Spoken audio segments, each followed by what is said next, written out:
क्या पढ़ेंगे? कोण पढ़ेंगे। कोण क्या होता है, किसे कहते हैं? कोण होता है दो सरल रेखाओं से घिरी आकृति को कोण कहते हैं। जैसे दो सरल रेखा, मान लो जैसे एक सरल ए है, एक रेखा ए हो गई और एक रेखा ए हो गई, दो रेखा हो गए। इन दोनों रेखा के बीच में जो बनेंगे उसको क्या बोलेंगे? कोण बोलेंगे। इसको क्या बोलेंगे? हम कोण बोलते हैं इसी को। इसको हम कोण को थीटा से प्रदर्शित करते हैं, ठीक है। इसको हम क्या बोले?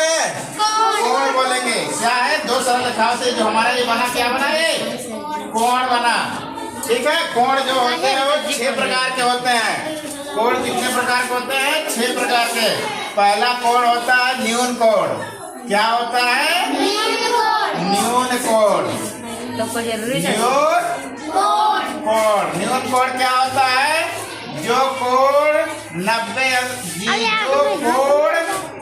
जीरो अंश से बड़ा, 0 अंश से बड़ा और 90 अंश से छोटा हो, 90 अंश से छोटा हो तो उसे हम कहते हैं न्यून कोण।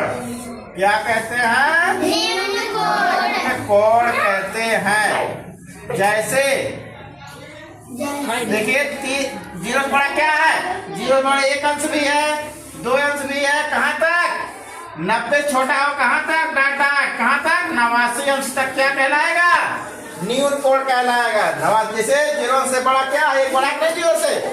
1 अंश हो, 2 अंश हो, 10 अंश हो, 15 अंश हो, 20 अंश हो, 30 अंश हो, 45 अंश हो, 50 अंश हो, 60 अंश हो, 70 अंश हो या 80 अंश हो, कहाँ तक? 89 अंश तक हमारा क्या कहलाएगा? न्यून कोण कहलाएगा। कहने का मतलब ये है कि 0 अंश से बड़ा हो, 90 से छोटा। 90 छोटा 89 होता है, 0 से बड़ा 1 होता है। 1 से 0 और 90 के बीच में जो संख्याएं हैं वही हमारी क्या कहलाएगी? वही हमारा न्यून कोण होगा। समझिए। न्यून कोण के बाद होता है समकोण। न्यून कोण के बाद आता है समकोण त्रिभुज, समकोण।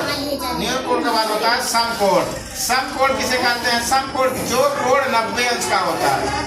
जो कोण हमारा क्या हो? 90 अंश का हो। 90 अंश का हो तो उसे समकोण कहते हैं। उसे समकोण कहते हैं।